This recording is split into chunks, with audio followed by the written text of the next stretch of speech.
आपको बताएंगे कि धृतराष्ट्र अंधे क्यों थे और पूर्व जन्म में उनसे क्या पाप हुआ था। धृतराष्ट्र अंधे थे, लेकिन जब उन्हें यह पता चला कि गांधारी के 100 संतानों को जन्म देने का आशीष है, तो अंधेपन का दुख मिट गया। धृतराष्ट्र के 100 पुत्र और एक पुत्री हुई। कुरुक्षेत्र में उनके 100 पुत्र मारे गए। एक पिता के लिए इससे बड़ी दुखी यह और क्या बात होगी कि उसे 100 पुत्रों का शोक मनाना पड़ा। भगवान श्री कृष्ण ने गीता का जो संदेश दिया था, उसे अर्जुन के अतिरिक्त संजय और धृतराष्ट्र ने भी सुना था। उसमें भगवान श्री कृष्ण ने कहा कि सब कुछ पूर्व निर्धारित है, सबको उनके पूर्व कर्मों का दंड भोगना ही होगा। धृतराष्ट्र को यह बात स्मरण थी। दुर्योधन और दुशासन मुख्य रूप से पांडवों और द्रौपदी के दोषी थे। उनके मारे जाने का तो धृतराष्ट्र कर्मदंड से जोड़ रहे थे, पर शेष पुत्रों का तो कोई भूमिका ही नहीं थी। वे क्यों मारे गए, यह प्रश्न धृतराष्ट्र को बहुत परेशान करता था।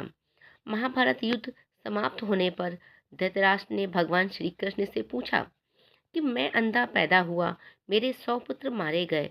भगवान, मैंने ऐसा कौन सा पाप किया था जिसका यह दंड मुझे मिल रहा है। आपने अर्जुन से कहा कि जो हो रहा है वो कर्मों का दंड है। मेरे अंधे होने और मेरे 100 पुत्रों के मारे जाने के पीछे क्या कारण है, कृपा करके मुझे ये बतलाइए। अपने पुत्रों को खोने की पीड़ा से उबरने के ये मेरे लिए काम देगा। भगवान श्री कृष्ण ने कहा, महाराज धृतराष्ट्र, आपने उचित ही सुना। कर्मों का दंड भोगना ही पड़ता है, उससे कोई बच नहीं सकता। राजा और समर्थवान लोगों को कर्मों का दंड विशेष रूप से भोगना होता है। ईश्वर उन्हें समर्थवान बनाते हैं तो उनसे ज़्यादा जिम्मेदारी होने की आशा रखते हैं। कुछ पाने के लिए कुछ तो देना ही पड़ेगा। आप इस जन्म में भी राजा हैं और पूर्व जन्म में भी आप राजा थे, पर आपने कई पाप कर्म किए थे। धृतराष्ट्र बहुत ही अधीर हो गए। वे बोले, हे केशव, मैंने इस जन्म में जो किया वह मेरे सामने है, और एक राजा और बड़े परिवार का मुखिया होने के नाते मुझे वही उचित लगा।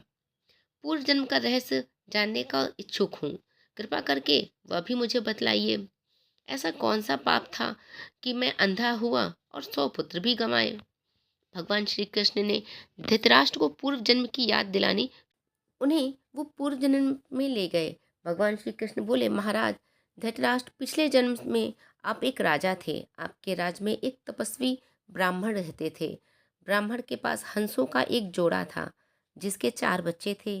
ब्राह्मणों को उन हंसों ने अपने संतान के जैसा उनका लगाव था और उनको पालते थे। ब्राह्मण को तीर्थ यात्रा पर जाना था, लेकिन हंसों की चिंता में वो नहीं जा सके थे। उसने अपनी चिंता एक साधु को बताई। साधु ने कहा, तीर्थ में हंसों को बाधक बताकर हंसों को अगला जन्म खराब क्यों करते हो। राजा प्रजा का पालक होता है, तुम और तुम्हारे हंस दोनों उसकी प्रजा हो। हंसों को राजा के संरक्षण में रखकर तीर्थ को जाओ। आप एक प्रजापालक राजा थे, इसलिए ब्राह्मण को यह बात अच्छी लगी। वह आपके पास आया और अपनी सारी परेशानी कह सुनाई। आपने ब्राह्मण को तीर्थ से लौटकर आने तक हंसों की रक्षा का दायित्व जो है स्वीकार कर लिया और उसके बच्चों को उनके पास रखकर तीर्थ पे चले गए। अपने महल में तालाब के पास ही उनको वो पालने लगे। आपको एक दिन मांस खाने की तीव्र इच्छा हुई। आप इस समय अपने महल के बाग में घूम रहे थे। आपकी नज़र हंसों पर पड़ी। आपने सोचा, सभी जीव का मांस खाया है, पर हंस का मांस आज तक नहीं खाया। इसका स्वाद आखिर कैसा होता है। आप इसी विषय में सोचते रहे और हंस का मांस खाने की इच्छा तीव्र होती चली गई।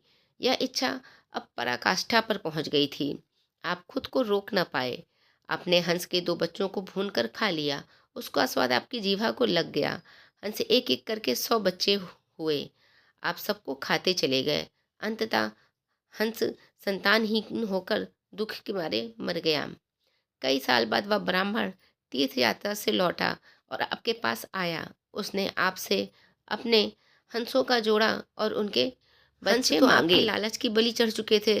प्रजापालक राजा यह कैसे कहता है कि उसने अपनी प्रजा संपत्ति को चुपके से लूट लिया है। इसलिए आपने ब्राह्मण से कहा कि हंस बीमार होकर मर गए। ब्राह्मण आप पर पूरा भरोसा करता था। उसने आपकी बात मान ली और विलाप करते हुए घर चला गया।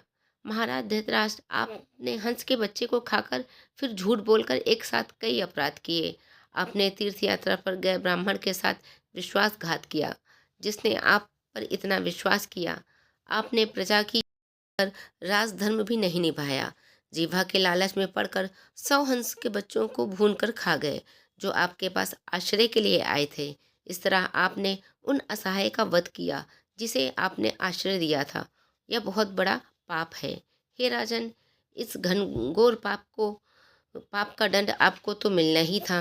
जैसे आपके जीवा के लालच में हंस के 100 बच्चे मारे गए, वैसे ही आपके 100 पुत्र लालच में पड़कर मारे गए। उन सबकी जीवा पर भी आवश्यकता से अधिक उद्दंड थी। जिसने आप पर आंख मूंद कर भरोसा किया, उस तीर्थयात्री से आपने झूठ बोला और राजधर्म का पालन नहीं किया, क्योंकि आंख मूंद कर विश्वास करें तो उसका विश्वास कभी नहीं चाहिए। इसी विश्वासघात के कारण आप अंधे और राजकाज में विफल व्यक्ति हुए। भगवान श्री कृष्ण ने कहा, सबसे बड़ा छल होता है विश्वासघात। आप उसी का फल भोग रहे हैं। तो आपको ये कहानी कैसी लगी? अच्छी लगी हो तो कमेंट सेक्शन में लिख के ज़रूर बताइए।